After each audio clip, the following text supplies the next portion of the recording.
Bible study. Pero si Judas ay tinawag na Jude. Diyan kinuha ng Beatles yung Hey Jude. Yung kanta ng Hey Jude, di ba yun? Kaya, magandang tawagin na natin siyang Jude. Si Brother Jude. Anyway, let's begin from the beginning. Si Jude, o Judas sa Tagalog, ito mga kapatid ay, si Brother Jude ay half-brother ni Jesus, including James. Sa mga hindi nakakaalam, naalala ko nung college ako, may siya yatang sakristan doon na, sabi niya, hindi. Si Maria ay walang anak, walang kapatid si Jesus. Kaya Beren ang tawag dyan. Hindi. The Bible is clear. May kapatid si Jesus. Maraming kapatid. May naghahanap nga kay Jesus noon sa templo eh. Sabi niya, Jesus, yung mga kapatid mo, yung pamilya mo, hinahanap ka. Sino ang aking mga kapatid? Oh, sabihin, may kapatid si Jesus. Diba? So alam natin mga kapatid na si Jude or si Judas ay half-brother ni Jesus.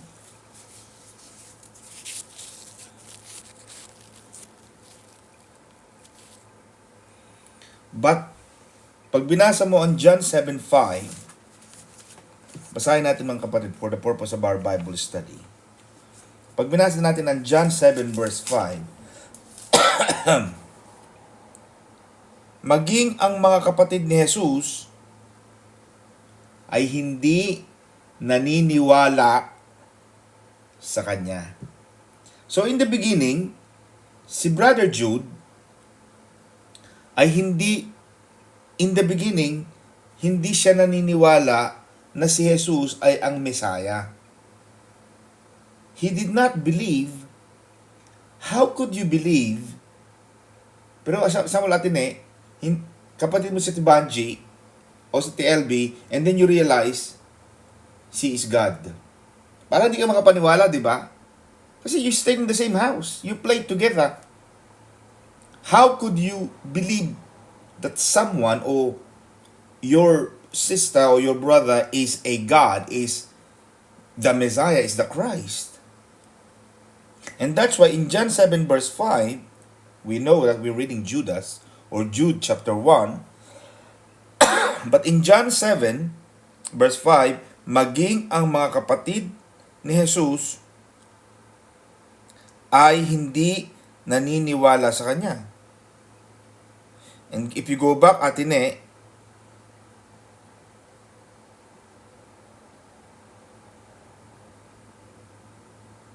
in verse 3, or verse 2 rather, nalalapit na noon ang pista ng mga tolda. Isa sa mga pista ng mga Hudyo, verse 3, kaya't sinabi kay Jesus ng kanyang mga kapatid. Maaaring bahagi si Judas, si Brother Jude, or si Brother James and Brother James. Bakit hindi ka umalis dito at pumunta sa Judea para makita ng mga iyong tagasunod, ang ginagawa mo?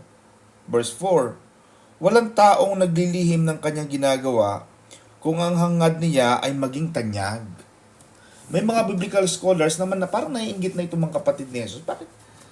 Gusto mo pala maging sikat, Misaya ka naman pala, yung pala naman ang gusto mong gawin sa buhay, na ikaw naman pala ay totoong Diyos, o kung sinasabi mo ikaw ay Misaya, bakit hindi ka pumunta sa Judea para makita ng iyong mga tagusunod ang ginagawa mo? Ginagawa mo rin lamang ang mga bagay na ito, magpakilala ka na sa buong daigdig. Magpakilala ka na sa buong sanlibutan. So, Jesus was talking to his siblings. And now, we are reading Brother Jude, half-brother, as well as Brother James, half-brother, biological brothers of Jesus. So, sa simula, hindi pa naniniwala sina Brother Jude at si Brother James. Acts 1:14. Basahin natin ang Gawa, chapter 1, verse 14. Para magkaroon tayo mga kapatid ng proper context. Acts chapter 1, verse 14.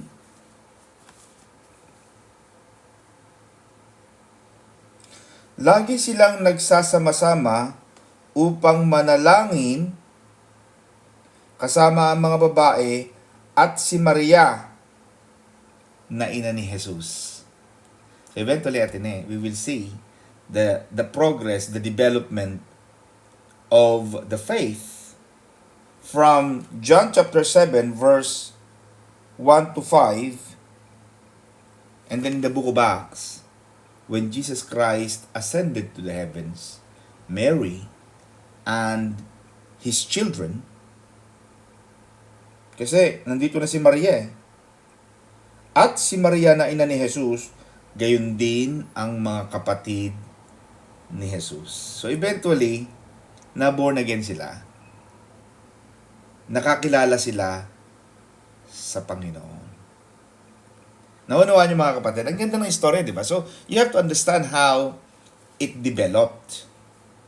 Kasi nung una, parang nararamdaman natin, parang selos pa itong mga kapatid na to. But eventually, Brother James and Brother Jude became the follower, the apostles,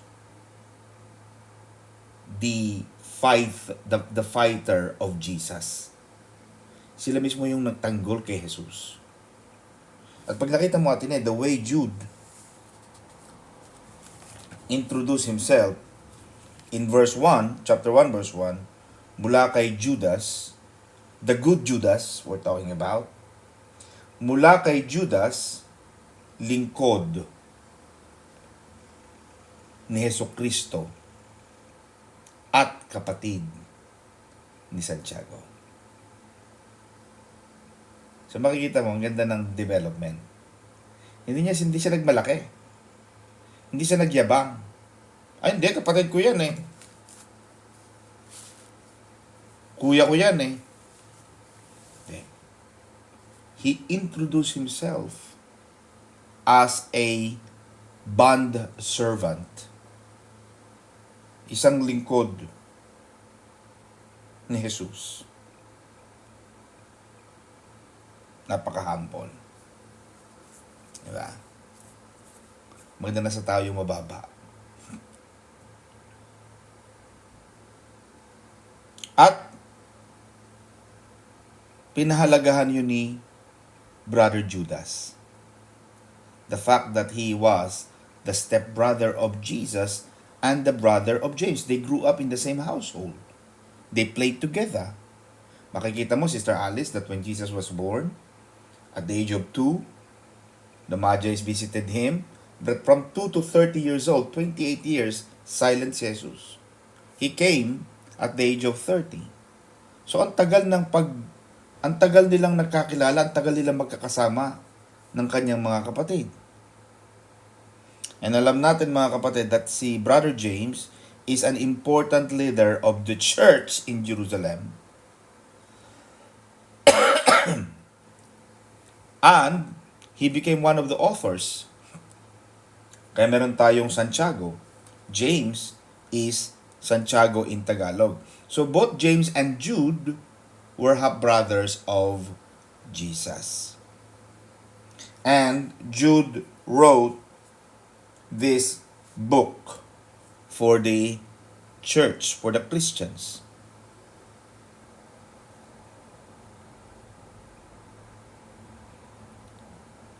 In verse 1, para sa mga tinawag ng Diyos. Sumusulat siya para sa mga tinawag ng Diyos.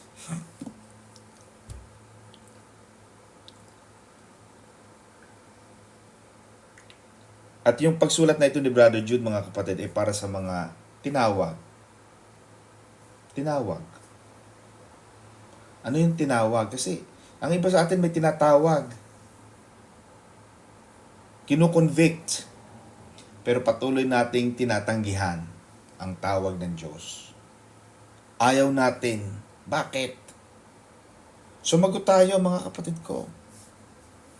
We have to answer the call when it comes.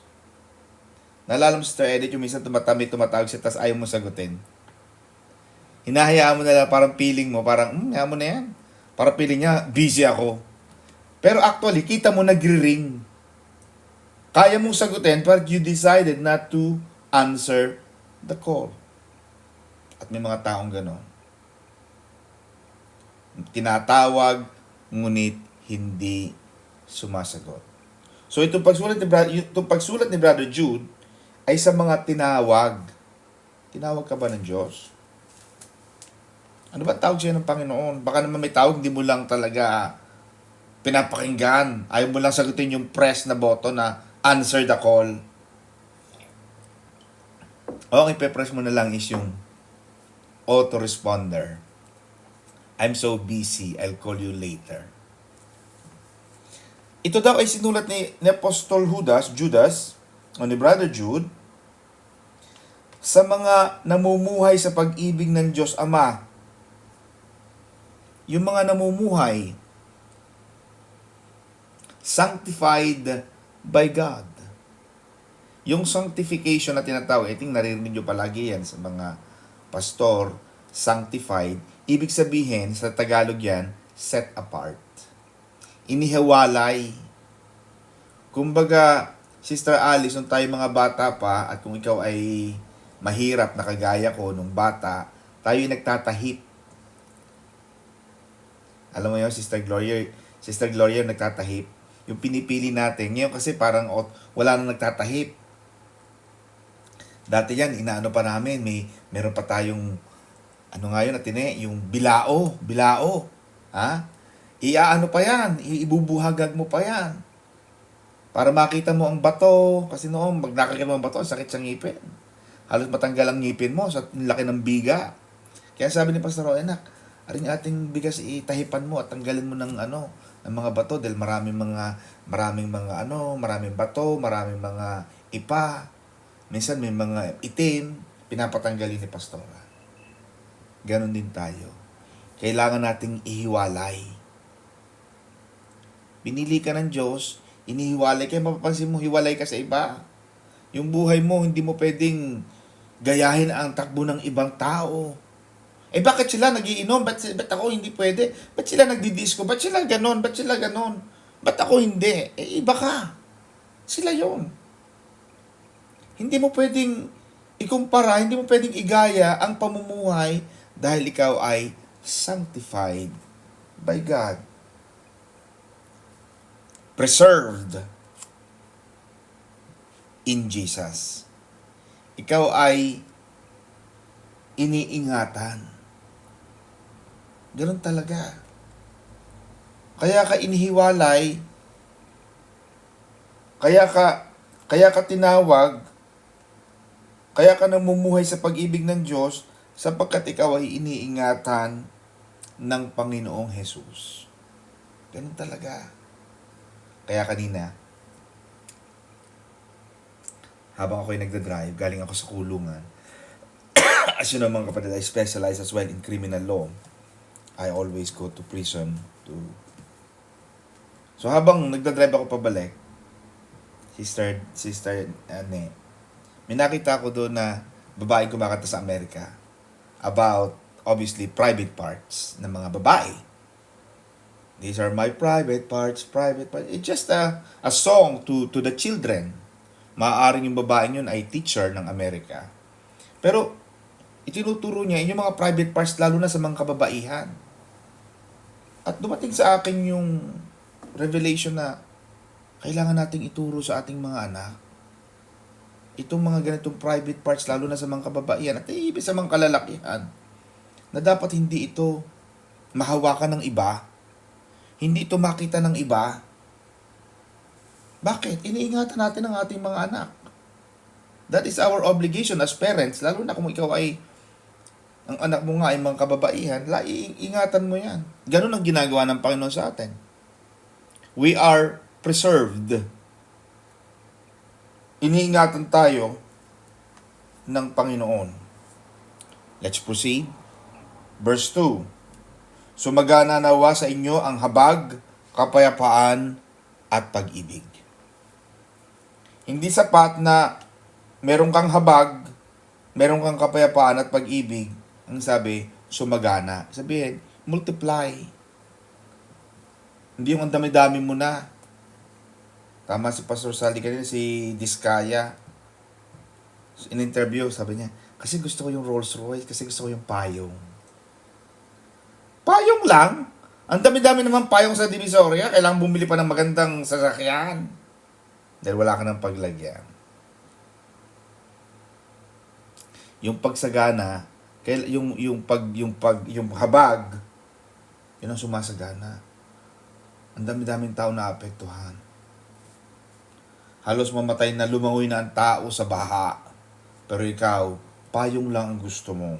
Hayaan mo na silang malunod, mamatay sa baha, mamatay sa gutom. Hayaan mo ng maraming mga bahay ang mawala ng kuryente at maanod. Basta ako, bibili ako ng Rolls Royce dahil gusto ko ang payong. Ganun ba ang habag? Oh. Kaya, nakakadismaya ang Pilipinas. Pero sa mga Kristiyano, nandoon ang habag. Kapayapaan. Oh. Nagkaroon ng sigalot, abay maya-maya ay payapa na uli. Kaya doon sa lugar namin, Sister Alice, sa Batangas, may lugar kami doon bago ako dumating ng Tagaytay. Ang pangalan ng lugar, Payapa. Oh, di ba? Atine? Taga saan ka ga? Eh ako'y taga Payapa. Abay, napakapayapa. Ay di sa inyo pala walang nag-aaway, ano? Ay taga Payapa ka eh. Oo, Payapa ho kami, taga Payapa. Oh, alam niya ni Sister Marivic, Payapa. Di ba? Oh, pagdating mo naman sa amin, pagbaba mo Atinelia, di ka? Ng Mahayahay. Oh, nandoon naman ang Sinusian. Ang dating lugar namin, Sinusian. Oh. Kaya siguro naging payapa, abay nasusian ka. Diga? Ganon tayo mga kapatid. Kailangan ng tao, mas maganda ng payapa. May naririnig ka, may nano siya. Wag mo nang patulan para payapa kayong dalawa eh. Lagi na kayong mag-aaway eh. Lagi na ahaba pa. Ay sa mapatulan mo, bagay ano nakuha mo. Oh. At ganon din ang pag-ibig. Sumasagana dapat yun. Oh. Kung ikaw ay anak ng Diyos, sumasagana lahat. Yung habag, yung awa. Nakikita mo ng hirap ng mga tao, pero 2016, lumalarga ka na. Nagpa-interview pa siya kay Julius Babaw. 40 luxury cars. Humanga ang mga senador. Eh, ang mga senador, kilala natin mga buhaya ang mga yan. Wala namang duda eh. Diga? Atinel, hi! Yan po isa po sa pinakamayamang pong pinsan din sa Italy. Opo, Pastor. Isa rin po yung mga multi-millionaire ng Italia. Di ba? Eh, napahanga eh. Ngayon, tagihan na sila. Itong si Senador, bagay sabi niya, hindi raw siya involved, Joel Villanueva, anak ni Brother Eddie Villanueva. Kaya ngayon, ang JIL, ang nakalagay, Joel is liar. Di ba? Nadadamay na tuloy ang pangalan ni Jesus. Dahil sa mga ganitong klase ng pamumuhay. Oh. Kanya-kanya na sila. After that, wala na eh. Mamamatay na lang yan. Iibahin na ulit nila ang istorya because it's easy for them to create a new story that will change the direction of, di ba? Ng ganitong mga, sila ang head ng ganitong Quadcom, sila ang head ng ganitong Tricom, kung ano-ano mga com. Pero, mismong yung mga involved na mga taong mga tiwali, sinasabing, ba't ka nagli-leader dyan? Eh, ikaw ay involved. Ikaw nga ang binibigyan namin ng ganitong pera. Oh, ay sino ka pinaglululoko nila? Bakit? Walang awa eh. Bilyon. Ha? Nung COVID-19, sabihin 2019, nag-release pa ang pondo ng Pilipinas doon ng bilyon-bilyong pera sa flood control. Ha? Pero, may natanggap ba mga tao? Wala. Kahit ngayon sa Lemery, pag nakita mo yung mga post ng mga taga Lemery, abay, malaki pa lang lumalabas eh, bakit wala tayong nare-receive? Bakit hanggang ngayon ang Lemery lubog sa baha? Kaya laging traffic. Wala eh. Kawawa. Bakit? Walang habag. Walang awa ang mga politiko. Sila ang kunwari committee, naglilid-lid ng ganitong mga investigasyon. Eh sila rin naman ang mga damay. Anong aasahan mo dyan? Wala. Kaya, dapat sa atin may habag. Ng employer mo, na alam mo namang, kumbaga sapat din lang ang kinikita, maawa. Huwag yung, ay, ano naman wala naman akong bayad hindi lang ako magtatrabaho. Baka pwede ka magtrabaho ng konti, kahit konting pakonsuelo de bobo na, oo, lampas na sa oras, pero tinatawag pa ng pagkakataon na matapos mo yung trabaho dahil pag hindi mo tinapos, ganito.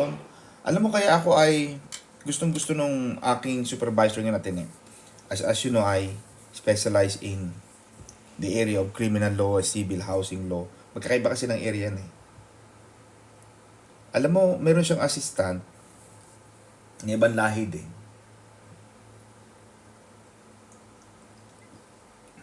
Pero napansin ko, pag napunta ako ng office, yung aking supervisor na matanda na din na batikang abogado na din, nagagalit siya dun sa kanyang assistant na yung assistant na yun ay graduate na rin ng law. Mag-aabogado din, nakagaya namin. Pero lagi niya napapagalitan. So sa mga ilang araw ko doon, napansin ko na, ba't kaya ganito ang treatment ng aking supervisor dito sa taong ito? Nalaman ko, na may mga sinasabi sa kanya, hindi niya natatapos. Hindi niya nagagawa. Ay, sinabihan ko siya. Pinersonal ko siya. Sabi ko, your job, kasi mag-aabogado ka rin kagaya namin Yes, pag nakapasa ka ng bar, maging kagaya namin. But, your job is to finish, to complete the task. Ako, pag binigyan ako ng isang task, tatapusin ko yan. Pagod ako, yes. Puyat ako, dami kong ginagawa, pero tatapusin ko yan. Dahil sinabi ng boss ko yan Sinabi ng supervisor ko yan. My aim is to make my boss happy. Yan dapat ang maging focus, ang maging goal, ambisyon ng mga nagtatrabaho, ng mga empleyado. Maging masaya ang boss mo. Di ba? Ganon din tayo. Kaya ang sabi, sumagana ang habag, kapayapaan at pag-ibig. Kailangan nating pasahin ng ating Panginoon. Verse 3. Mga minamahal, nais ko sanang isulat sa inyo ang tungkol sa kaligtasang tinatamasa nating lahat. So alam na natin, sinasabi ni Apostol Judas na merong common salvation. Ngunit, nakita kong ang kailangang isulat sa inyo ay isang panawagan na inyong ipaglaban ang pananampalatayang ipinagkaloob minsan at magpakailanman. Ibig sabihin mga kapatid, kailangang isulat. Napansin ni Brother Jude na kailangang magsulat para may pagtanggol, may paglaban ang pananampalatayang ipinagkaloob minsan at magpakailanman. Ibig sabihin mga kapatid, kailangan nating ipaglaban ang ating pananampalataya. Kasi madali tayo mabulin, madali tayo masway.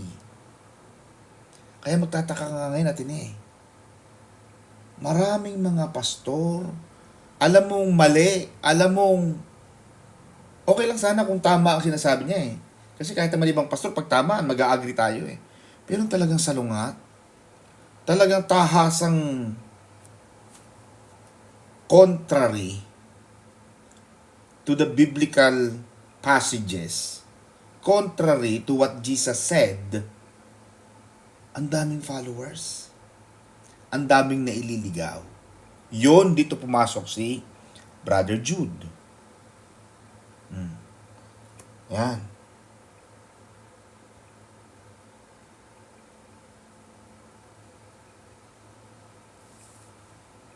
Now, kailangan natin mga kapatid, noong 1980s, nagkaroon ng survey sa Amerika.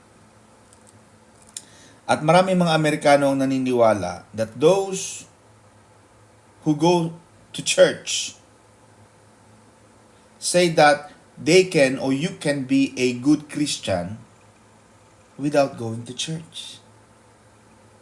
Noong 1980 yan na pwede ka raw maging mabuting Kristiyano kahit hindi ka nagpunta ng church. Pero hindi eh. Then therefore,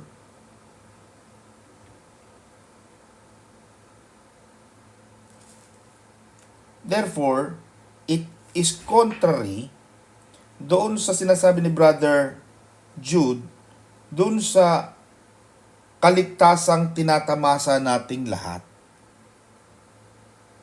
Paano ka lalago sa bahay? Ha? Paano ka lalago? Lapit-lapit na ng church. Kaya si Pastora, ayaw niya nung nandiyan ka lang, kapitbahay ka lang, susum ka pa. Tapos mamaya-maya, ang ingay-ingay mo pa. Hindi ka pa wala ka pang alam, sorry pa na-unmute.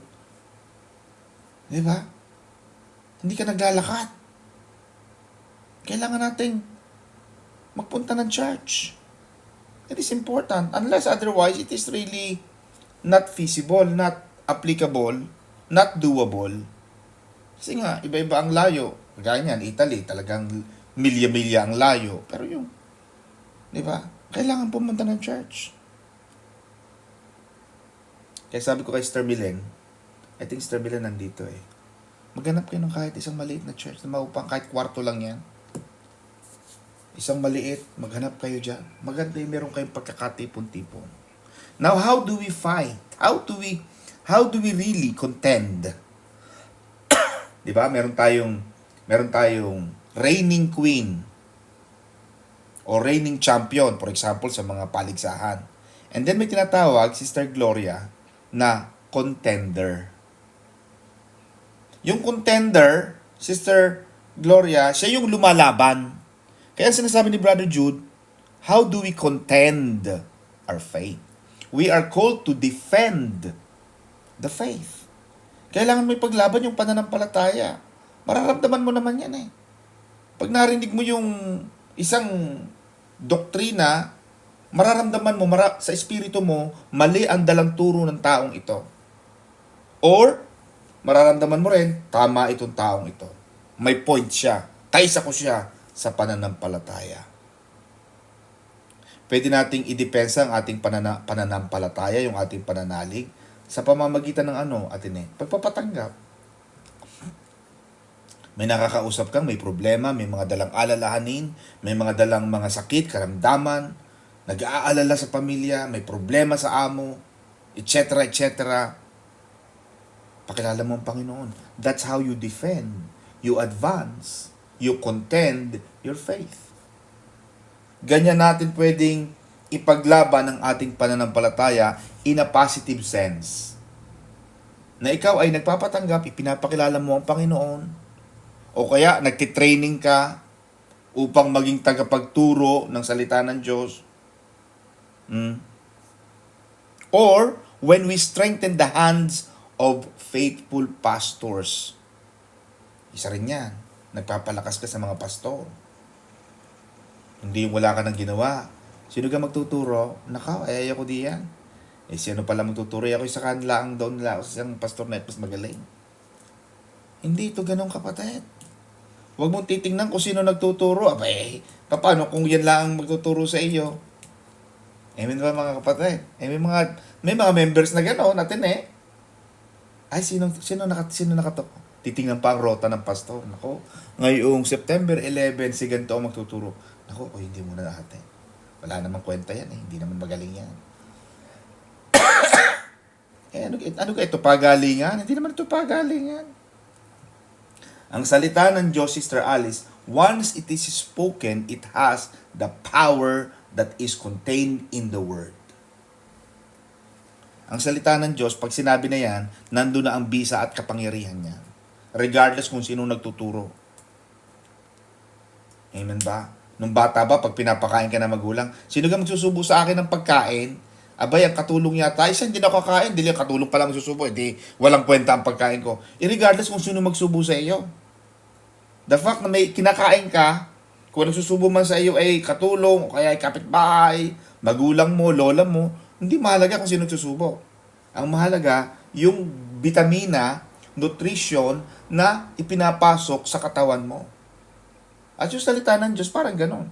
Hindi mo alam, yung pagbabasa mo ng Biblia, hindi mo alam, pakikinig ng mga salita ng Diyos, wala kang nararamdaman sa una. Pero, yung pag umiinom ka ba ng gamot, nararamdaman mo agad? Hindi.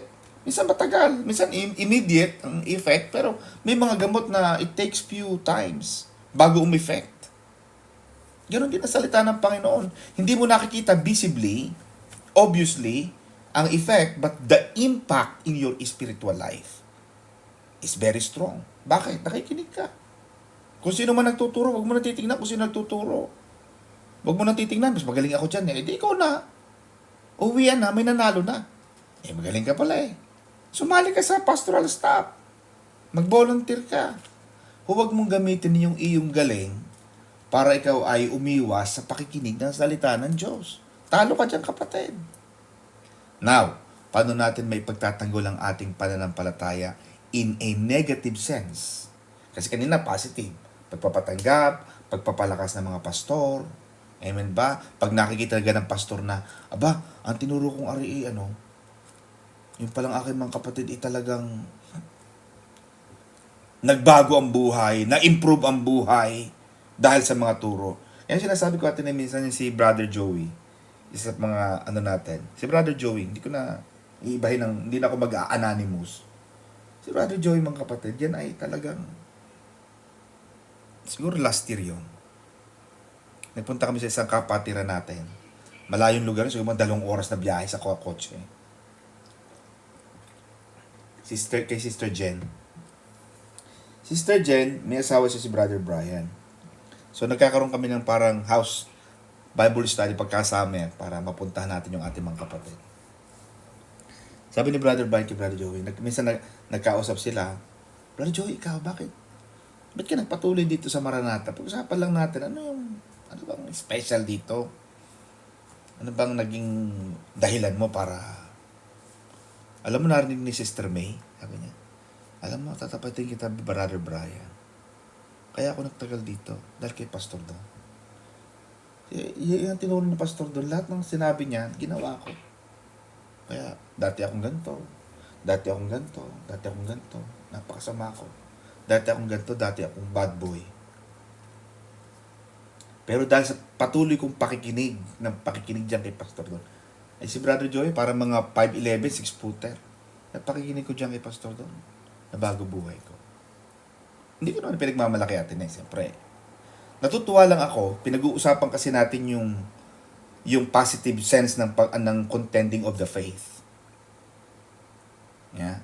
Pwede mong ipaglaban ang iyong pananampalataya na positive sense kung ikaw ay nagiging kalakasan ng iyong pastor. Kasi yung itinuturo ng pastor ay nagiging pagbabago sa iyong buhay. Isang pagtatanggol yun ng iyong pananampalataya. Kasi nabubuhay sa iyo ang salita ng Diyos. Amen ba? Ay di ako, natutuwa ako. I became so proud. Hindi ko naman narinig. Sister May lang ang nakarinig.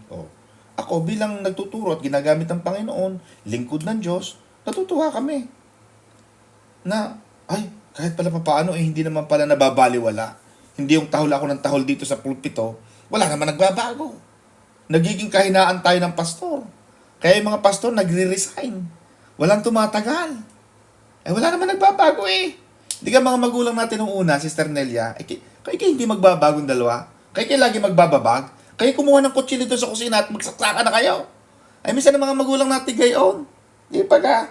Pag wala namang natututo, talaga namang nakakainis nga naman Pero kung isang magulang, nakikita niya yung kanyang mga anak, bumabait, lumalaking may galang, may respeto, maayos na tao, taong may value. Di ba? Natutuwa ka, napaproud ka. Bilang magulang, ay, kahit pala pa paano di, kahit pa paano. Ang laki ng ating, natutuwa ako kay Eunice, sa ating mga anak. Di ba? Ganun ang Panginoon. Ganun ang isang pagtatanggol, pakikipaglaban ng ating pananampalataya in a positive sense. Ganun din sa negative. Ano naman yung negative, mga kapatid? Sorry, Kuya Unat. Malapit na tayo matapos. 35 minutes na tayo. Negative sense. Negative sense, yung pwede mo ring ipaglaban ng iyong pananampalataya when we deny support. Kapag hindi natin sinusuportahan at ini-encourage yung mga false teachers. Oh. Akin ang kaluluwa nyo. Hindi kayo pupunta sa langit, hindi kayo dumaan sa akin. Ako ang susunod na anak ng Diyos. Ako ang ganito. Ako ang ganito. Ha? Saan nakasulat? Kaya sabi niya, kaya makikita mo sa sulat ni Brother Jude na nais ko sanang isulat sa inyo ang tungkol sa kaligtasang tinatamasa nating lahat. Ngunit nakita kong kailangang isulat sa inyo ay isang panawagan na inyong ipaglaban ang pananampalatayang ipinagkaloob minsan kasi naituro na yun eh. Ano ang sabi ng Biblia, Sister Alice? Ang sino magdagdag sa salita ng Diyos ay daragdagan ng Diyos ng kaparusahan. Pero milyon ang sumusunod. Bakit? Why? Then go back to Matthew. Nasa mga huling mga sandali, maraming mga bulaang pastor, bulaang propeta, ang magliligaw sa maraming kaluluwa. Yung isa nga lang, Atine, na tumanggap sa Panginoon dahil sa'yo, libong anghel ang nakakatuwa sa langit. Ano ang sabi pa ni Jesus? Sumpay ng taong naging dahilan ng pagkabuwal ng isang tao na nawala sa Diyos dahil sa kung ikaw ang naging dahilan ng pagkabuwal, pagkabigo, nawala sa church, dahil sa taong ito, sabi ng Panginoon, sumpain niyan. Maganda pa yung magpatiwakal siya, kung magtali sa lieg at magpunta sa laot upang siya malunod at mamatay. Sinusumpa ng Diyos. Ito mga bulaang pastor, bulaang propeta, bulaang apostol, milyon-milyon ang naililigaw. Ganong karaming kaparusahan niya, multiplied mo na lang yan sa millions, yung isa nga lang libu-libong anghel ang nagkakatuwa pag tumanggap sa Panginoon. Pag nadapa, libu-libong anghel yung naiyak. Yung bang gusto natin? Pero talaga naka-televise pa yan. Maraming sumusunod. Kaya mag-iingat. Yung ating pakikinig ng salita, mga kapatid, hindi ito pagalingan ng palakihan. Ito malaking church to, no? Dahil kung palakihan ng church, Sister Gloria, dapat si Jesus nagtayo siya ng Jesus International Ministry. Wala natatalo kay Jesus kasi lahat nakuha niya. Pero hindi. Pumili lang siya ng 77 disciples. Out of 77, He chose 12. Out of 12, He chose 3. Peter, James, and John. Hindi siya nagtayo ng malaking iglesia. Hindi basehan ang laki ng church na sila ang tama at yung maliliit, mali. Bagamat, hindi ko man sinasabing lahat ng malalaki ay mali. Pero maraming naililigaw. Kaya ang ating, in a negative sense, we can defend our faith sa pamamagitan ng hindi pakikinig, ng mga turo, ng mga maling pastor na yan. Alam mo namang sala. Alam mo namang hindi tama. Nagtuturo ng oneness, na Diyos lang iisang Diyos lang. Nagtuturong si Jesus ay hindi naging tao. Sinabi ni Brother James yan. Paano itong si Brother Judas at si Brother James at sa Santiago, kapatid mismo ni Jesus. At pwede nga sabihin na, bakit yan naman tayo, Kuya James, ay makikinig pa diyan kay Kuya Jesus? Yan naman kapatid natin, di ka kita mo? Nung bata tayo, malakas kumain yan. Nakikita mo, ano yan, kinuha niyang ulam natin. Nakikita mo, di ba? Kasi, hindi natin alam Baka may mga hidwaan din sila magkakapatid. Siyempre, depende kung sino nagkukwento. Pag tinanong mo si James at saka si Judas, baka may mga nakita silang pula kay Jesus, hindi naglalabayan. Tamad yan. Lagi may masasabi ang tao, kahit anong galing ng tao, kahit anong galing natin, laging may masasabi ang kapwa. Laging may pula, laging may mali. Di ba? But we have now a scripture, a Bible. We have now a special person in the life of Judas, in the life of James. They were the brothers, biological brothers of Jesus, who now say that they are the servant, the followers of their brother Jesus. Yes, kapatid ko siya, pero grabe. Later on, nalaman namin, siya pala talaga ang Messiah. Bakit tayo hindi? Kung itong kapatid mismo ni Jesus ay naniniwalang si Jesus ang Diyos, bakit tayo hindi? So, pwede nating suportahan, ipaglaban ang ating pananampalataya sa hindi pakikinig, sa hindi pagsang-ayon, sa mga maling turo at mga maling tagapagturo. We can also defend our faith in practical sense. Yung hindi ka namumuhay ng maling pamumuhay at nagbibigay ka ng credit. Nagpupuri ka sa Panginoon na kung hindi dahil sa Diyos. To God be the glory. To God all the praises and honor. Sa Panginoon lang ang lahat ng papuri at karangalan. Eh kung wala naman ng Diyos, wala naman tayo eh. Sino ka naman tayo, Atenelya? Tayo na may taga-Ilaya lamang. Ano kaya pagmamalaki natin? Wala naman. Nagkaroon tayo ng ganito pero material. Pero ang pinaglalaban natin, ang ating nilulook forward mga kapatid, hindi yung pangayon. Ang nilulook forward natin ay yung pagdating na malapit na dumating ang Panginoon. Amen mga kapatid?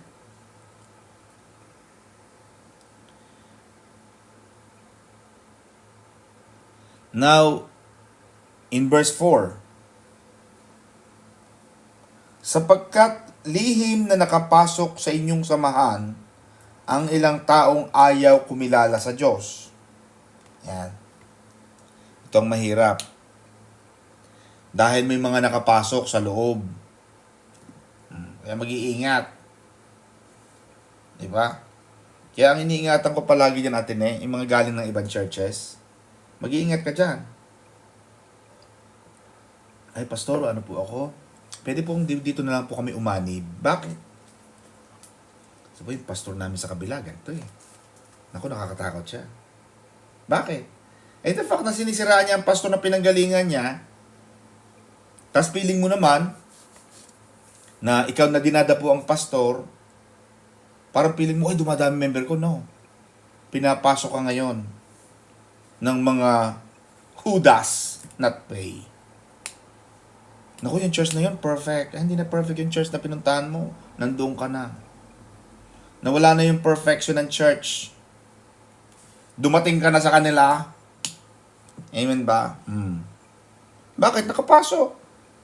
At yung mga ginagamit ng diablo, mga kapatid, sa iglesia, wala kang makikita nakasulat sa kanilang mga noo na danger. Yung mga false teacher, wala kang makikitang Juan de la Cruz, false teacher. Walang ganon. Huwag kayong makinig sa akin, bula ang pastor ako. Wala. At minsan ang lalakas pa magturo niyan para sila ang tama. Kala mo ang gagaling. Pero mga baluktot naman ang mga turo at mali. Pero ang dami naniniwala. Amen, amen, amen. Glory to God. Mali ang turo, glory to God. Hello. Akin ang kaluluwa nyo. Hindi kayo pupunta sa Ama, maliban dumangkay sa akin. Hindi ba mo na yung text? Hindi na ikaw, hindi na ang Panginoong Jesus. Pero Panginoon siya lamang ang nag-iisang daan. Eh hindi, dinagdagan mo pa ng 100, di 200 na kayo. Jesus never said, I am one of the ways. I am one of the truth. I am one of the life. No, He didn't say that. Hindi sinabi ng Panginoon na isa ako sa mga daan. Mayroon pang iba. Wala sinabing ganoon. Ang sabi ng Jesus, ako lamang ang nag-iisang daan. Walang makakapunta sa aking Ama, malibang dumaan kayo sa akin. Aba, yung iba nagsasabi na rin ginagamit na rin yung salitang iyon Ano ga ito, mga kapatid ko? At may mga taong nadala niyan. Kaya sabi ni Brother Jude, mag-iingat sa mga taong bulaan dahil sila ay mga mali.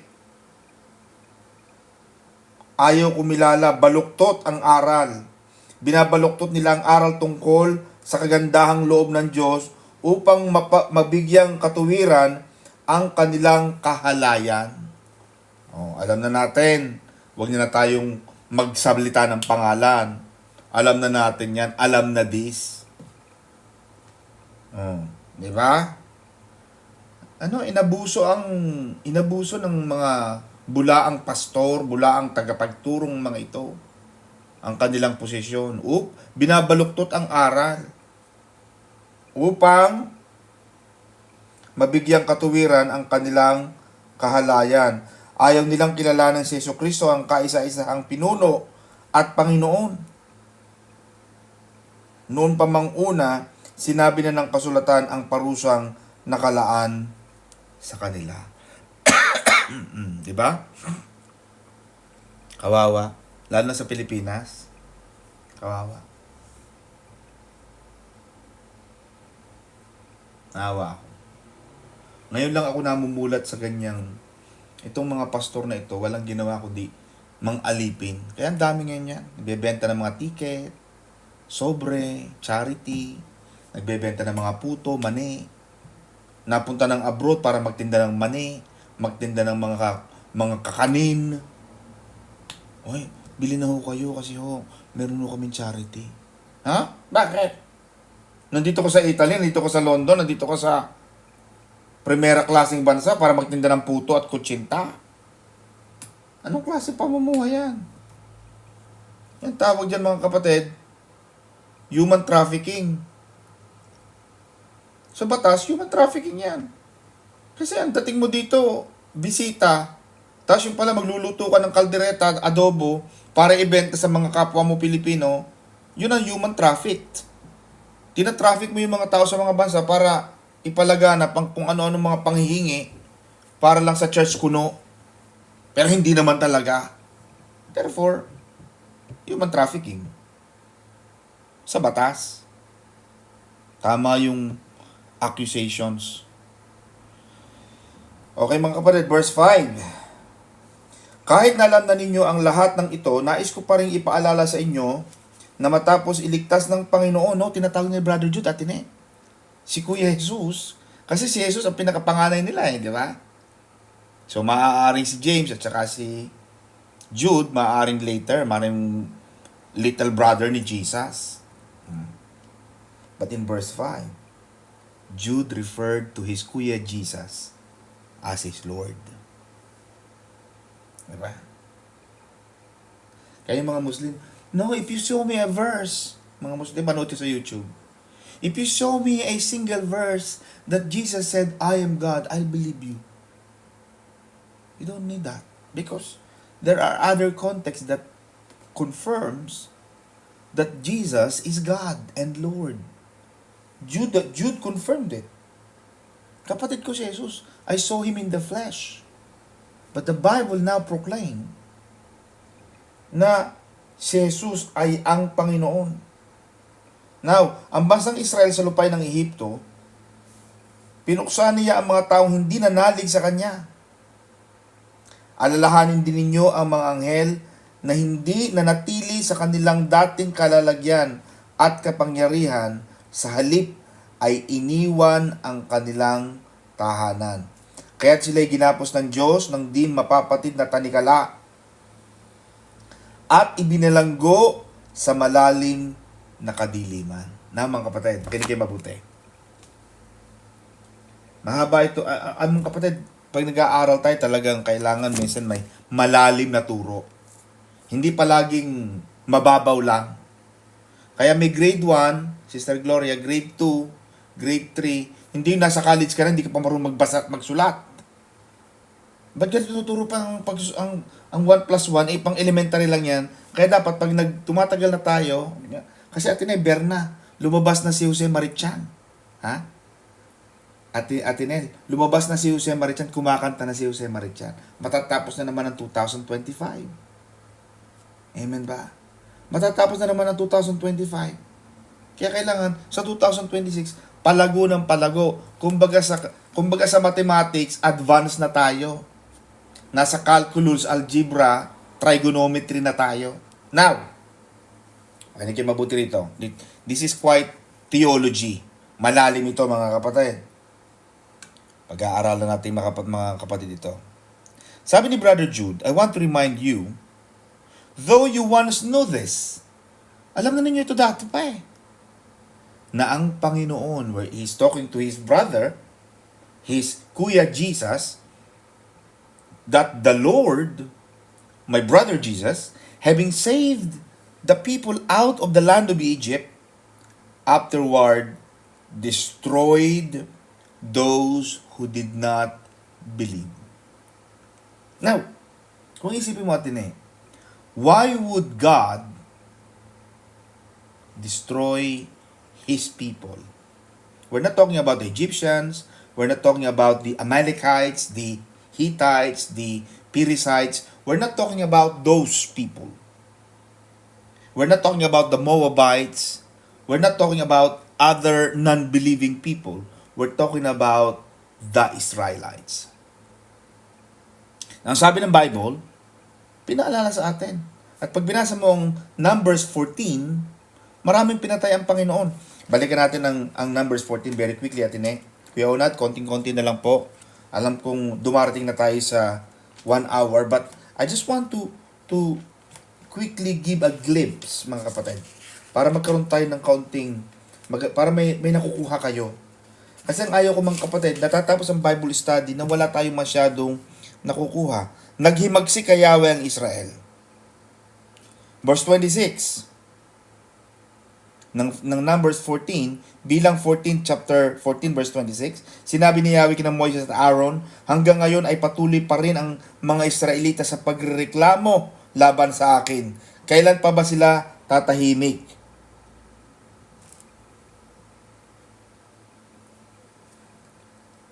Then Yahweh spoke in verse 28.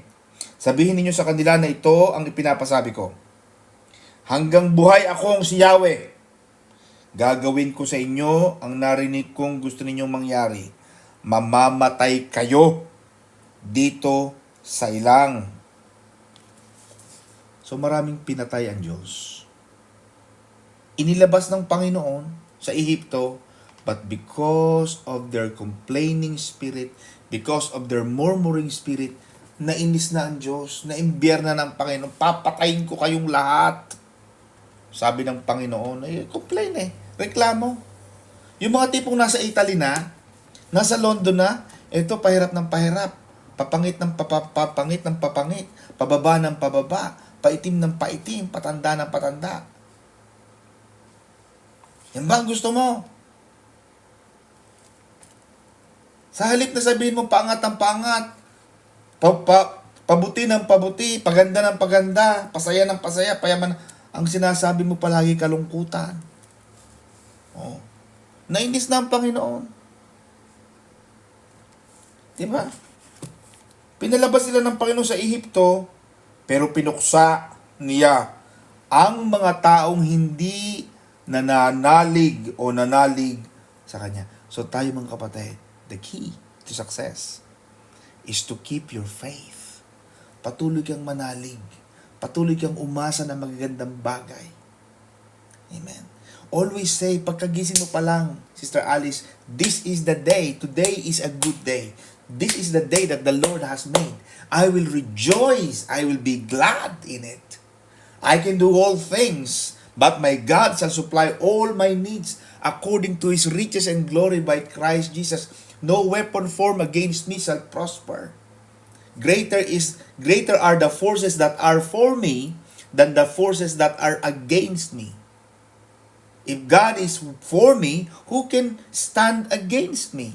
No weapon formed against me shall prosper. Pag yan mga kapatid ay nabuhay sa iyong pananalita, you are pronouncing faith. You are speaking faith in your life. Panginoon, pagpapalain mo ang buhay ng aking mga anak. They will be mighty in the land. Panginoon, ang aking asawa, ang aking mga magulang, ang aking mga kapatid, ang aming paghahanap buhay, pagpapalain mo ang aming mga employer. You are speaking blessings to your life. The more you speak faith, the more na pinapakita mo sa Panginoon, nananalig ka. Yes, hindi laging maganda, hindi laging maayos ang pamumuhay, hindi laging okay ang sweldo, pero because you kept the faith.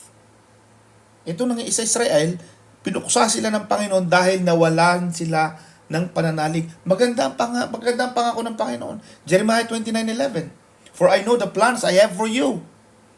Plans to prosper you. Plans to give you hope. Plans to give you a better future. Magandang plano ng Diyos. But the next one is, you have to believe. Believe. And faith must be spoken. Kailangan yung pangplano ng Panginoon na yun, Atene, kailangan pinaniniwalaan mo that God is going to do what He promised. The book of Numbers says this, na ang Panginoon ay hindi kagaya ng tao. He will never say one thing and He will never do it. Kapag sinalita ng Panginoon ang isang salita, ang isang pangako, hindi babalik yan ng walang bunga. Hindi yan babalik ng empty. Kaya sabi ng Panginoon, my word shall not return void. You have to believe. Now, anong sinasabi mga kapatid? Listen to this. This is a theology. Lumabas sila ng Egypt and they came to a place called Kadesh Barnea. Listen to this. Kadesh Barnea, at natatanaw na nila they could see the promised land. After 40 years of journey, 4 na dekada, nakarating sila sa Kadesh Barnea. A place. Nakikita na nila, natatanaw na nila ang lupang pangako. But at Kadesh Barnea, they refused to trust God. Nawalan sila ng pananalig. Ang tagal mo nang iningatan ng Panginoon. Pero nawalan sila ng pananampalataya. Ayaw nilang tumuloy sa promised land of Canaan. Therefore, maraming mga matatanda ang nagsimula, lumabas sa Egypt, but after 40 years, talagang namatay sila. Halos walang matatanda ang nakapasok sa promised land. Unti-unti silang pinatay ng Panginoon. Bakit? Wala ka rin lang pananalig eh. Yan man gusto natin. Mabuhay tayo ng naghihirap. Mabuhay tayo ng maralita dahil hindi tayo nananampalataya. Now, yung mga nawalan ng pananampalataya at nireject ang Panginoon sa Kadesh Barnea, nagbayad sila ng malaki, Atene. Not just entering the promised land, but they also received the judgment. Ang laki ng binayaran nila, yung kawalan ng pananampalataya. Hindi lang yung hindi sila nakapasok ng promised land eh. Pag binasa mo atin ang Psalm 95, at mga kapatid, just to be, yung Psalm 95, mga kapatid, gusto kong may turo ito sa inyo para mas maunawaan ninyo. Sa Psalm 95 mga kapatid, may sinasabi dito na for 40 years,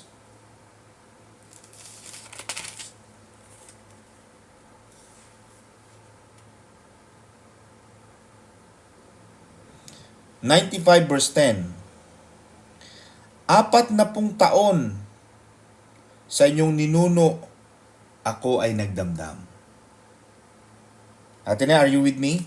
Awit 95 verse 10.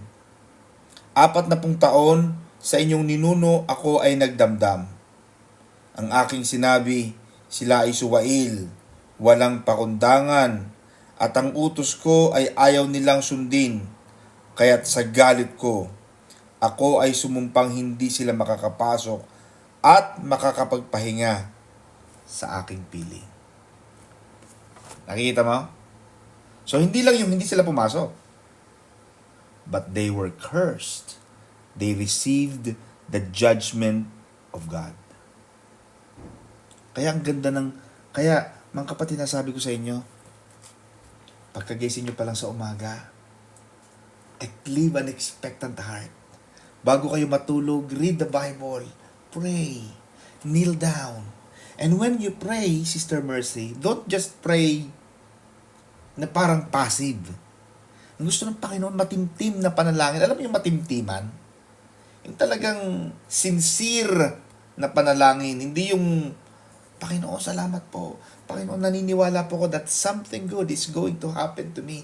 Panginoon, ako po ay ganito, ako po ay walang papel, ako po ay walang trabaho, ako po, Panginoon, ay mababa ang sweldo. Panginoon, ako po ay ganiri, ako po ay ganito. Ngunit, Panginoon, naniniwala ako na may magandang bagay kang ginagawa sa aming buhay, makakapagtapos ang aking mga anak. Panginoon, magiging malalaking tao ang aking mga anak. Pagpapalain mo sila, makakarating sila sa iba't ibang panig ng daigdig, and they will receive the favor, love, and mercy will follow all the days of their lives.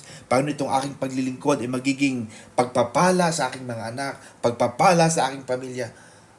Kapatid, when you pray like this, the angels are standing by, Atene. The angels are standing by. And when you command the angels, bring the healing, bring the blessings to me. Pagpalain mo yung mga kagalingan, proteksyon ng Panginoon sa aking mga tahanan, walang mamamatay, walang makakasakit. Mga kapatid, when you pray like this, yun ang pananalig na sa Panginoon.